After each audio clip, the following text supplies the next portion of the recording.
계속 같이 읽고 있습니다. 반복해야 우리가 잘 기억할 수가 있습니다. 우리 출애굽기 20장 1절에서 7절 교독하겠습니다. 하나님이 이 모든 말씀으로 말씀하여 이르시되 애굽 땅 종 되었던 집에서 인도하여 낸 내 하나님 여호와니라. 너는 나 외에는 다른 신들을 내게 두지 말라.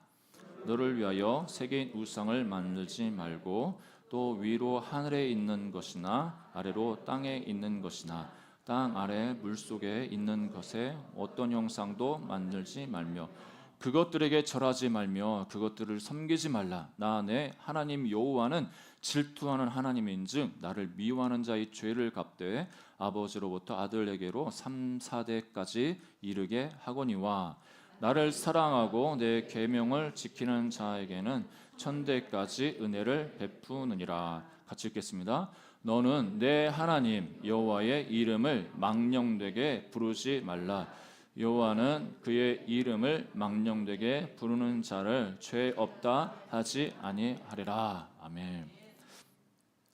예전에는 그런 것 같지 않았는데 요즘뿐만 아니라 조금 최근에는 이 고소 고발하는 게 참 빈번하게 이루어지는 것 같습니다. 근데 그 예전에 그 명예훼손죄, 명의도용죄 이런 걸 생소했었는데 지금은 아주 흔하게 들을 수 있는 거죠. 누군가 내 이름을 더럽혔다, 내 인격을 모독했다 하면 명예훼손 당했다 해가지고 고소 고발을 하죠. 그리고 요즘은 이 자기 명의가 아니라 남의 명의로 해가지고 핸드폰을 개통하거나 또 통장을 이렇게 만들면 그것도 또 문제가 돼가지고 명의 도용죄로 잡혀 들어갈 수가 있습니다. 이것을 보면 사람은 누구나 자신의 이름을 이렇게 소중하게 여긴다는 것을 볼 수가 있죠. 여러분들도 여러분 이름을 되게 소중히 여기지 않습니까?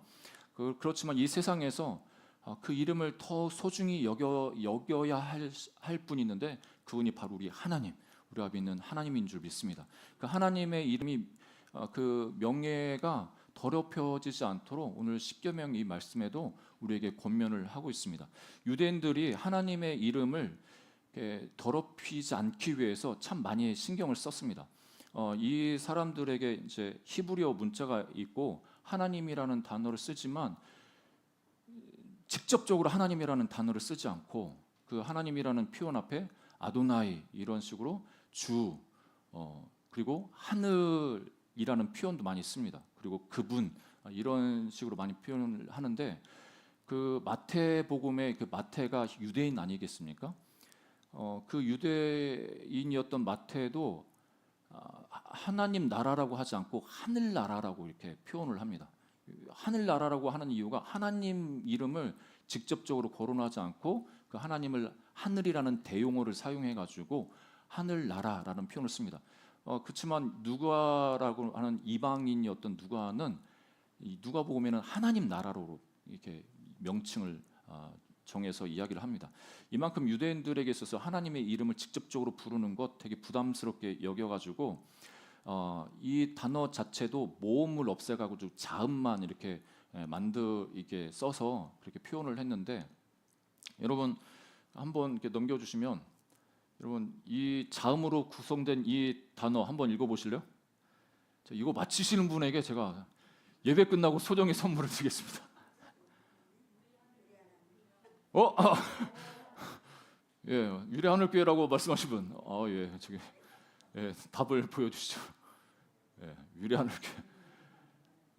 그 다음 넘겨주시면 히브리어에도 자음과 모음이 있거든요. 이 부분은 우리가 읽을 수 없는 이 자음으로만 이루어진 겁니다. 이걸 영어 표현으로 하면 다음 넘겨주면 YHWH. 그래서 이 성경학자들이 이게 어떻게 발음해야 되나, 이 모음이 없으니까 자음만 있으니까 이거를 어떻게 발음해야 될지 몰라가지고 연구하다가 찾아낸 게 우리가 흔히 쓰고 있는 여호와, 야훼 이렇게 이제 쓰고 있습니다.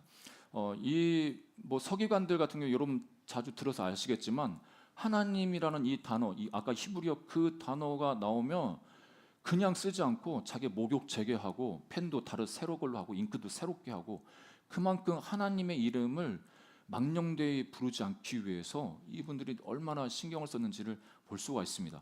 오늘 하나님께서 3계명을 주셨는데 이 3계명에 들어있는 그 의미가 무엇인지 우리 함께 좀 생각해보고 우리 삶에 어떻게 적용할지를 배우는 시간을 갖겠습니다. 그러니까 하나님의 이름이 무엇이고 또 하나님의 이름을 부른다는 게 또 뭐고 또 하나님의 이름을 망령되게 부른다는 게 어떤 의미인지 그리고 바르게 부르는 것이 어떤 것인지 함께 살펴보기 합니다. 첫 번째는 하나님의 이름에는 하나님에 대한 계시가 담겨져 있습니다. 그러니까 하나님의 이름이 여기 출애굽기에는 하나님과 여호와라는 이제 이름으로 나오는데 전능자, 구원자 그런 의미가 또 포함되어 있죠. 출애굽기 20장 2절에 보니까 나는 너를 애굽 땅 종되었던 집에서 인도하여 낸 내 하나님 여호와니라. 그러니까 하나님께서 우리 이스라엘 백성들에게 이름을 주실 때 그 이름 속에는 하나님이 어떤 분인지를 좀 이렇게 보여주시는 경우가 많이 있습니다. 그러니까 여기 출애굽기에서 나는 여호와 하나님이야 이렇게 할 때 너희를 구원한 여호와 하나님 구원자라는 그 의미로 이 이스라엘 백성들에게 가르쳐 주십니다. 그리고 이 하나님의 이름을 우리가 알면 하나님과 우리와의 관계가 어떤 관계인지를 우리가 좀 알 수가 있습니다. 하나님 아버지라고 할 때는 아버지와 자녀, 그러니까 부모 자식 관계에 있어서의 그 관계를 우리에게 가르쳐 주고 이 출애굽기에서의 그 출애굽 사건을 이 예레미야를 통해서 하나님께서 이 이스라엘 백성들한테 가르쳐 줄 때 내가 너희들의 남편이 돼 가지고 이 애굽에서 너희를 건져냈어. 근데 남편과 아내 그 사이 언약 관계를 너희들이 깨트렸어. 그런데 이제는 새로운 언약을 너희들한테 줄 거야. 이렇게 31장 31절에 예레미야 31장에 그렇게 약속을 주십니다. 그러니까 그런 부분에서는 하나님이 우리 이스라엘 백성들이랑 부부 관계로 하나님을 계시한 것을 보여주죠. 우리가 자녀들이 이름을 질 때도 의미를 부여하지 않습니까? 한자권에 우리가 살고 있기 때문에 한자의 의미를 부여해서 내 자녀는 어떻게 되었으면 좋겠다 하는 의미로 이제 이름을 짓죠. 저 같은 경우에도 첫째는 하나님을 예배하는 삶을 살라고 예배, 또 예수님을 둘째는 따르는 딸을 유자 해가지고 이 숫자 이제 진짜 돌림인데 진리에 빼어난 자, 예수님의 그 진리에 탁월한 사람으로 살라고. 그러니까 그 부모로서 자녀들에게 이름을 줘줄 때 그 의미를 부여하고 싶은 그 마음이 있습니다. 하나님도 자기 이름을 우리 애들에게 보여줄 때 말씀하실 때 내가 어떤 분인지 내가 어떤 신인지를 보여주십니다. 그래서 여기 창세기에 보면 하나님이 아브라함에게 자기 모습을 한 세 가지로 계시를 하시는데 어떤 하나님이냐 말씀할 때 창세기 14장 22절을 보니까 아브라함이 소돔 왕에게 이르되 천지의 주제시오 지극히 높으신 하나님 여호와께 내가 손을 들어 맹세하노니.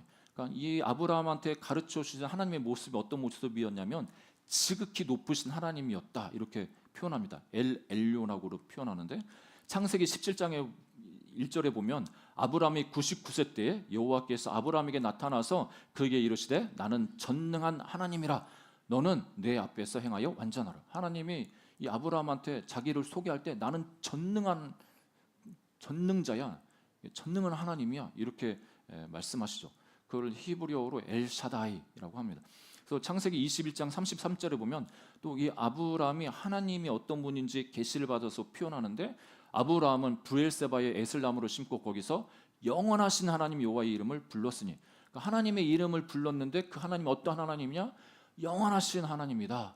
그러니까 이 아브라함은 하나님이 어떤 분인지 계시를 받아서 이렇게 하나님을 고백하는 것을 볼 수가 있습니다.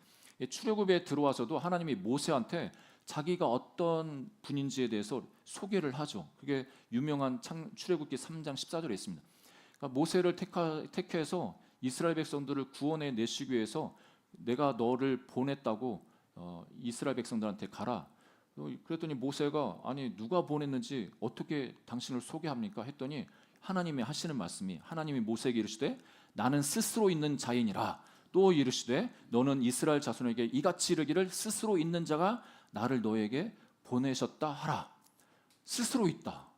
이 엄청난 표현입니다. 여러분 이 세상에 존재하는 모든 것은 스스로 존재할 수 없습니다. 여러분 인정하십니까? 동의하십니까? 이 땅에 어떤 능력자, 무슨 권력자, 부를 가진 어떤 사람도 그 사람 스스로 이 땅에 존재할 수 없습니다. 부모 어머님으로부터 이 땅에 태어났어야 됩니다. 부모 없이 이 땅에 태어난다? 아니 인공 수정해가지고 다른 어떤 과학 최첨단의 시설에서 태어났다? 뭐 그럴 수도 있겠죠. 앞으로 뭐 기술이 많이 발전되면 그럴 수도 있겠지만 그래도 누군가 수정체를 정자와 난자를 결합시켰기 때문에 그렇게 나올 수 있는 거예요. 자기 스스로 있는 존재는 이 세상에 아무도 없습니다. 천사들도 귀신들도 스스로 존재하는 존재들이 아닙니다. 하나님이 창조하신 피조물입니다. 그러니까 이 근본적으로 하나님과 우리의 존재가 얼마나 다른지에 대해서 하나님이 분명하게 말씀하시는 거죠. 나 여호와 하나님은 스스로 있는 자야, 지존자야, 전능자야. 너희들이랑 차원이 다른 존재야. 이렇게 말씀하시는 겁니다. 그 차원이 다른 존재가 이 이스라엘 백성들한테 또 가르쳐 주시는 게 뭐냐면 15절에 그 다음 절에 하나님이 또 모세에게 이르시되 너는 이스라엘 자손에게 이같이 이르기를 너희 조상의 하나님 여호와 곧 아브라함의 하나님, 이삭의 하나님, 야곱의 하나님께서 나를 너희에게 보내셨다 하라. 이는 나의 영원한 이름이요 대대로 기억할 나의 징표니라. 왜 하나님이 아브라함부터 시작해가지고 아브라함, 이삭, 이 야곱까지 이렇게 표현하시느냐? 하나님이 아브라함에게 약속을 주셨죠. 이스라엘 너희 후손이 이 땅을 그 땅을 차지할 것들을 위해서 약속을 주셨는데 하나님 여호와 하나님은 이스라엘 백성들을 향해서 또 아브라함을 향해서 언약하시고 그 언약을 지키시는 하나님이라는 것을 말씀하시고자 이렇게 말씀하시는 겁니다. 너희들이 지금 애굽에서 그렇게 종살이하고 고생하고 있는데 너희들 구원해내서 내가 아브라함에게 약속했던 그 약속의 말씀을 이룰 거야. 약속을 이룰 거야. 너희들을 가나안 땅으로 보내서 가나안 땅에 살게 할 거야. 그러니까 나는 스스로 있는 자일 뿐만 아니라 약속하고 그 약속을 지키는 언약의 하나님이야. 이것을 말씀하시는 겁니다. 여러분 우리가 믿는 하나님은 언약의 하나님이십니다. 우리에게 약속하시고 그 약속에 대해서 신실하신 분이십니다. 우리가 기도할 때도 당당하게 기도할 수 있는 것은 예수 그리스도 안에 들어온 우리들이 새로운 피조물이 됐고 하나님 자녀가 됐고 그 하나님 자녀에게 주시는 그 약속의 말씀이 성경에 숱하게 많이 있습니다. 그 숱하게 많은 그 말씀을 붙잡고 하나님 자녀에게 이 약속하시지 않았습니까? 이 약속을 내 삶에 이루어 주십시오. 이렇게 당당하게 하나님 앞에 간구할 수가 있는 겁니다. 왜냐하면 우리 하나님은 여호와 하나님은 언약의 하나님이시기 때문에 그렇습니다. 여러분 그 언약의 하나님을 붙잡기를 주 이름으로 축복합니다. 그 구약 성경에 보면 여호와의 그 복화보들이 많이 나옵니다. 여러분 우리가 늘 들어서 아는 거지만 우리 모르시는 분들을 위해서 여호와 이레하면 하나님이 준비하시는 예비하시는 하나님. 그래서 우리 필요를 채우신 하나님이라고 나와 있고 또 여호와 라파라고 하면 고쳐주시는 하나님. 여호와 니시는 승리와 보호의 하나님. 여호와 샬롬은 평화를 주시는 하나님. 여호와 치두누크는 의를 주시는 하나님.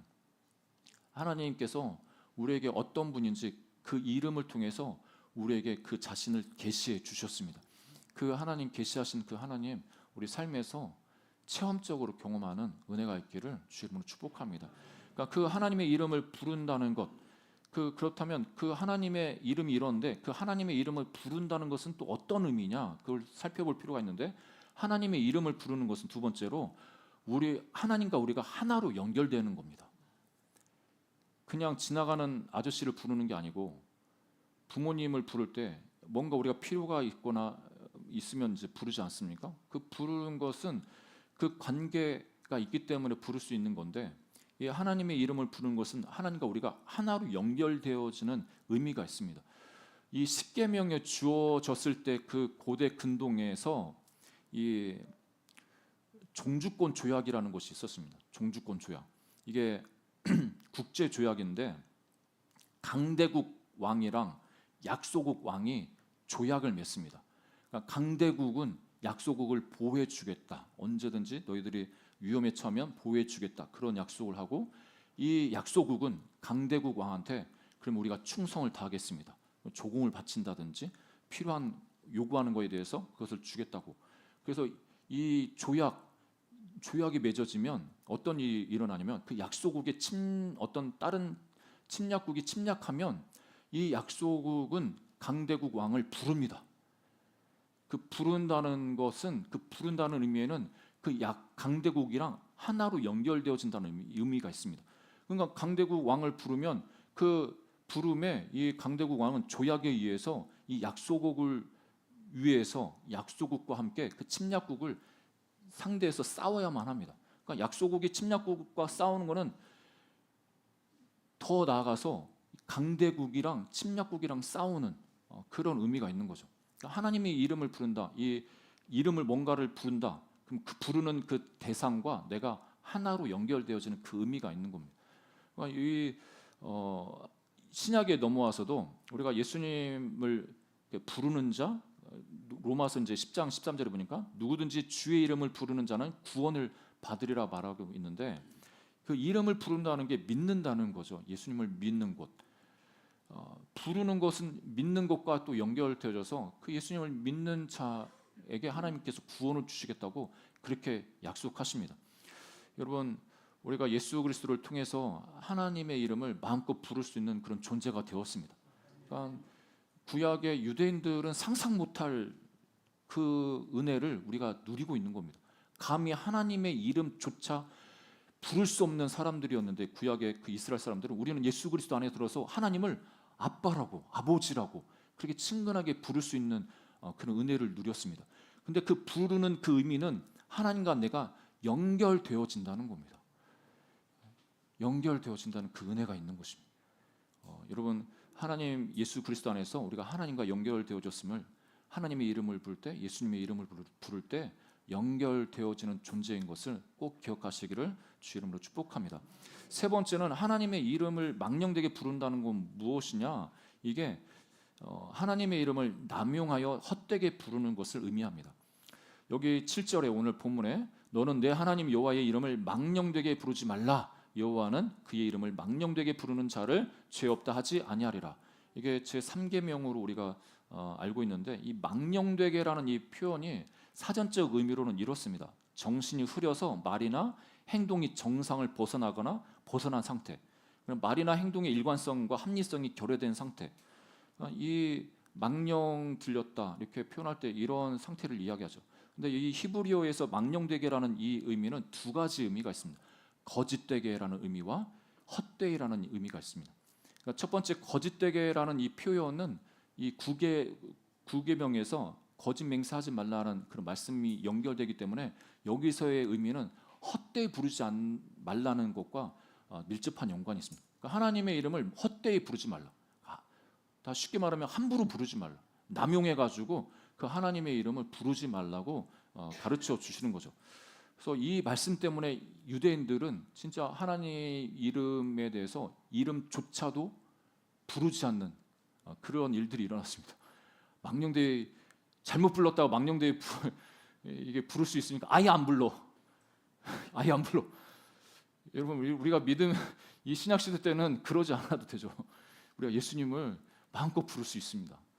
그런 은혜를 주셨는데, 그러면 이 하나님 이름을 남용되게 헛되이 부르는다는 것, 이게 좀 어떤 의미인지 이해를 좀 쉽게 하기 위해서 구약 성경의 사례를 좀 살펴보면 이렇습니다.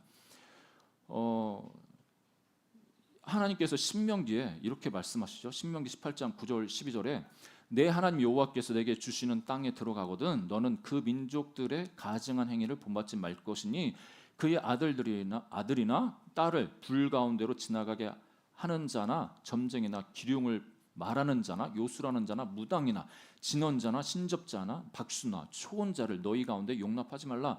이런 일을 행하는 모든 자를 여호와께서 가증히 여기시나니 이런 가증한 일로 말미암아 내 하나님 여호와께서 그들을 내 앞에서 쫓아내시느니라. 하나님께서 가나안 땅에 들어가서 너희들 이거 하지 마, 이건 절대 하면 안 돼. 그러니까 그때 이방 종교를 가지고 있는 사람들은 자기 신을 부르면서 점을 쳤습니다.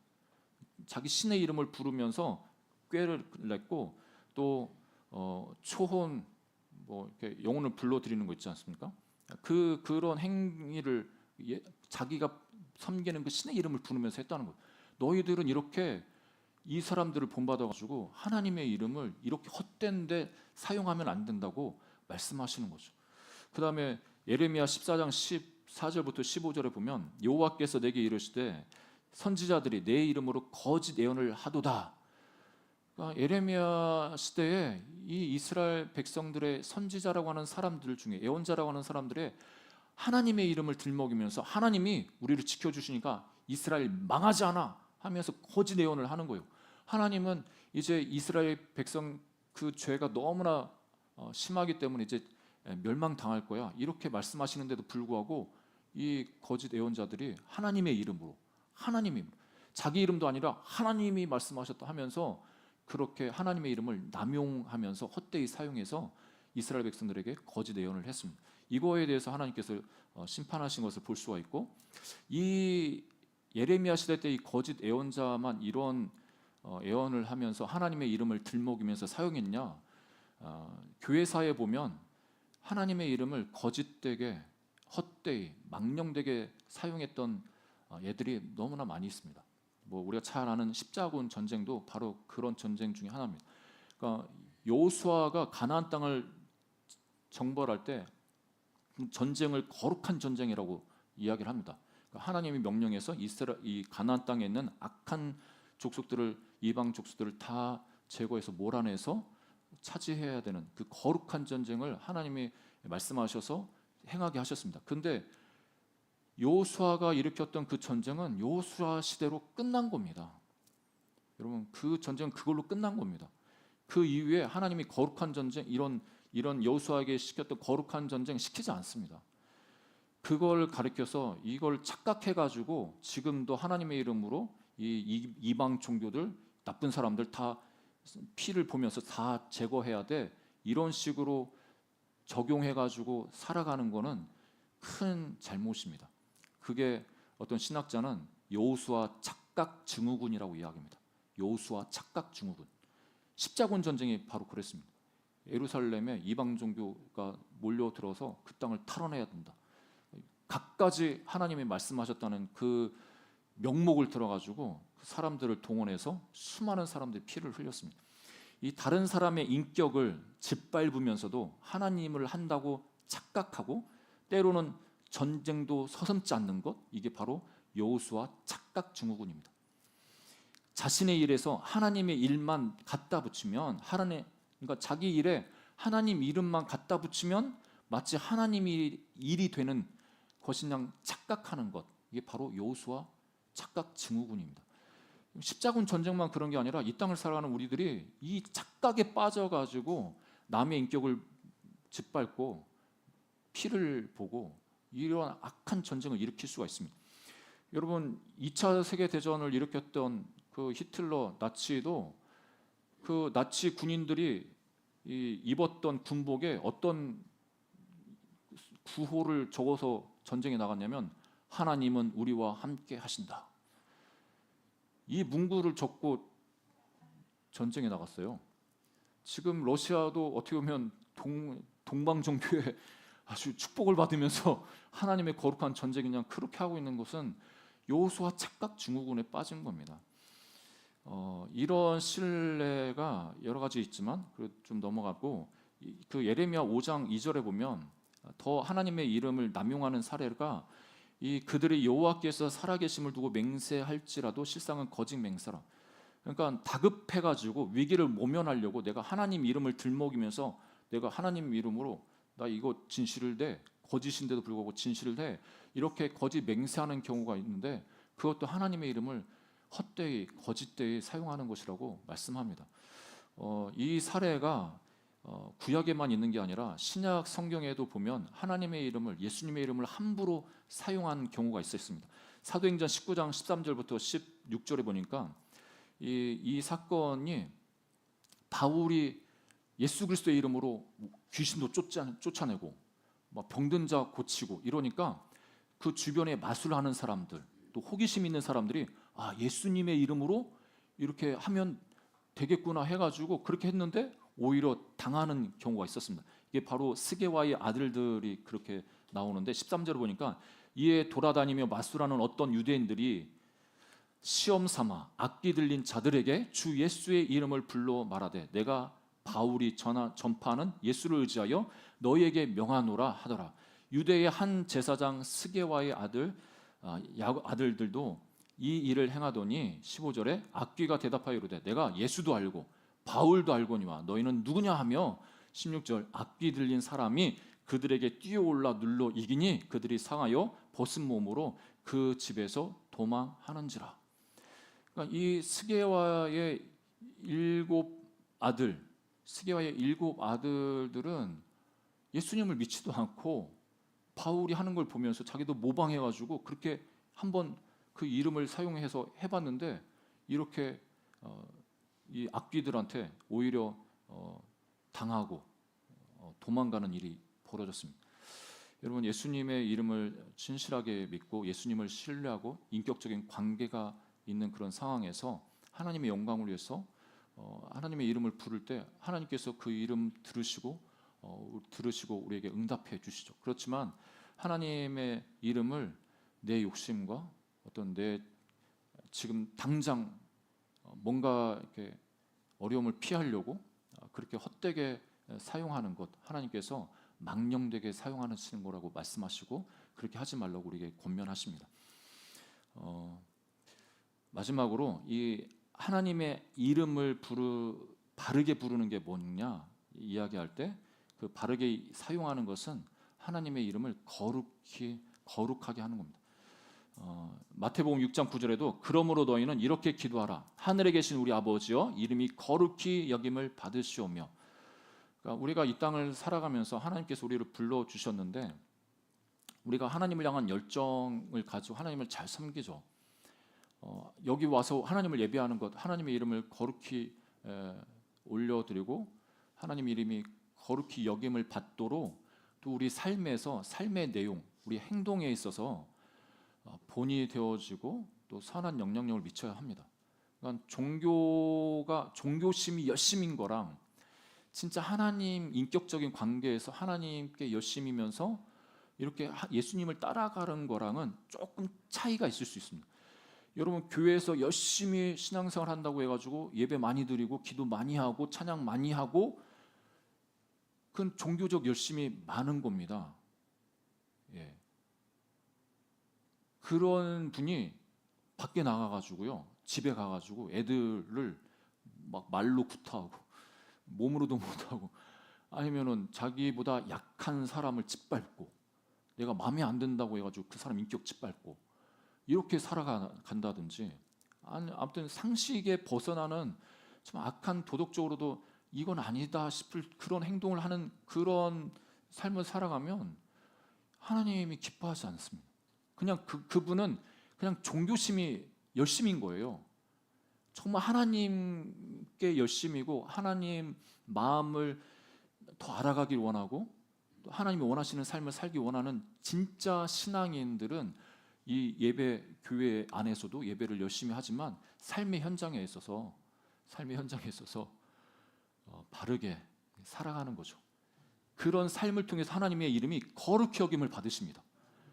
우리가 가가지고 여기 예배 잘 드리고 가다가 이제 무단횡단하고 역주행하고 차를 운전하면서 이러면 하나님 이름이 거룩히 여김을 받으시는 게 아니라 하나님의 이름이 욕먹는 거죠. 욕먹는 거. 왜 그리스도인들이 저래? 왜 예수님 믿는 사람들이 저래? 하면서 하나님 이름이 목칠 당하는 그런 일들이 일어나는 겁니다. 그래서 하나님의 이름이 거룩히 여김을 받으시도록 하는 것, 다시 말하면 하나님을 경외하는 삶을 살아가는 것입니다.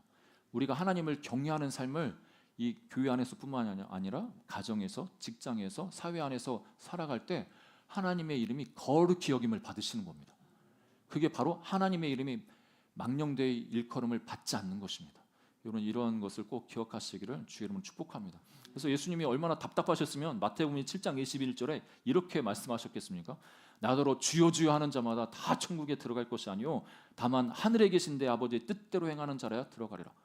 우리가 어떻게 보면 이 3계명을 제일 많이 범할 수 있는 게 첫 번째는 목회자들이고 두 번째는 성도들입니다. 왜냐하면 우리가 예수님을 믿기 때문에 하나님을 믿기 때문에 하나님의 이름을 우리가 너무나 자주 많이 사용하지 않습니까? 하나님의 이름을 너무나 많이 자주 사용하고 그런데 그 하나님 이름에 합당하게 우리 삶을 살아가지 못하고 계속적으로 욕먹는 삶을 살아가면 결국에는 하나님 이름이 망령되이 일컬게 그렇게 하는 것이죠. 디도서 1장 16절에도 그들이 하나님을 시인하나 행위로는 부인하니 가증한 자요 복종하지 아니하는 자요 모든 선한 일을 버리는 자니라. 입으로 하나님을 시인하는 것 거기서 끝나는 게 아니라 행위에서도 그 하나님을 시인하는 것이 나타나야 되는데 이렇게 행위로 하나님 부인하는 것은 바로 가증한 자라고 하나님 말씀하십니다. 시편 72편 19절에도 그 영화로운 이름을 영원히 찬송할지어다. 온 땅에 그의 영광이 충만할지어다. 아멘 아멘. 하나님의 이름이 높임을 받기를 소망합니다. 우리 삶에서 하나님의 이름만이 높아지기를 소망합니다. 우리 입으로도 하나님을 찬양하고 그 하나님의 이름을 높여 드리지만 우리 삶에 있어서도 그 하나님의 이름이 높아지도록 하나님을 경외하는 삶을 함께 살아가는 우리 모든 식구들이 되기를 주 이름으로 축복합니다. 마지막으로 한 예화를 소개해드리고 마치려고 합니다. 어떤 분이 죽기 직전에 정말 죽기 직전에 예수님을 믿었어요. 그래서 예수님 믿은 게 너무나 감사하고 너무 늦게 예수님을 믿었기 때문에 내가 이 남은 시간은 하나님을 위해서 정말 열심히 살아야지 해서 정말 최선을 다해서 열심히 살았습니다.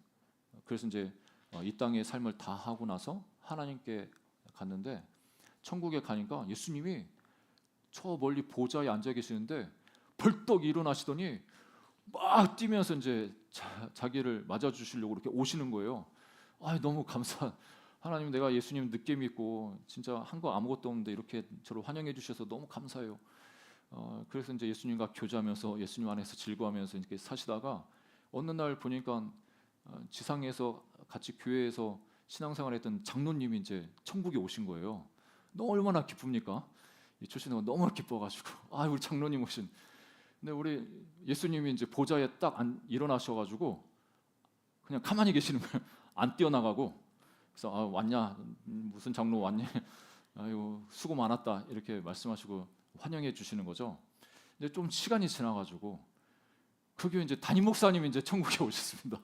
천국에 담임 목사님이 오셔가지고 우리 목사님 보고 싶었는데 이렇게 오셨네. 너무 기뻐가지고 그러는데 예수님이 보좌에서 안 일어나시는 겁니다. 보좌에 딱 붙잡고 안 일어나시고 그래 왔니? 잘 왔다. 그렇게만 이렇게 얘기하시는 거죠. 그래서 이 초신자가 자기처럼 정말 부족한 믿기 직전에 예수님 믿어가지고 진짜 하나님을 위해서 산 시간 별로 안 되는데 이렇게 정말 환영했는데 목사님과 장로님은 일평생 하나님 섬기고 하나님을 위해 살았던 저분들 오셨는데 이렇게 나보다 더 환영해 줄 줄 알았는데 예수님 이렇게 조금 뜨뜻미지근하게 그렇게 하시니까 물어본 거죠. 예수님 왜 그러십니까? 그랬더니 예수님 하시는 말씀이 저 친구는 말이지 세상에 있을 때 내가 보좌에 일어나기만 하면 내 자리 깔아앉고 일어날 줄을 몰랐다고. 이게 무슨 의미인지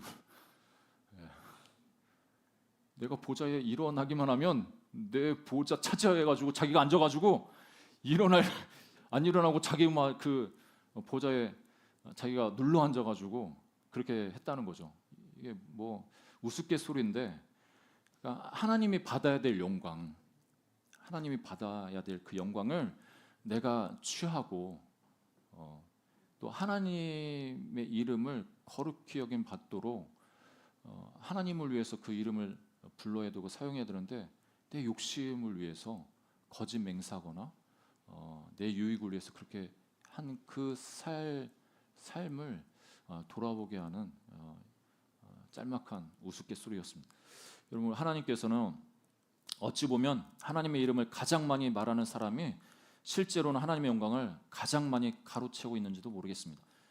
하나님의 이름을 목적이 아닌 수단으로 사용하면 이후에 하나님께서 심판하시겠다고 말씀하십니다. 특별히 자기 위치를 지키기 위해서 혹은 자기 유익을 위해서 하나님의 이름을 도용하면 그것은 오히려 하나님을 욕되게 하는 일인 것을 꼭 기억하시기를 주님으로 축복합니다. 그렇지만 그렇다고 해가지고 하나님의 이름을 불러야 될 때, 우리가 정말 위급하고 어려울 때 하나님의 이름을 부르면 하나님께서 우리를 긍휼히 여겨 주시고 우리를 도와주십니다. 할렐루야.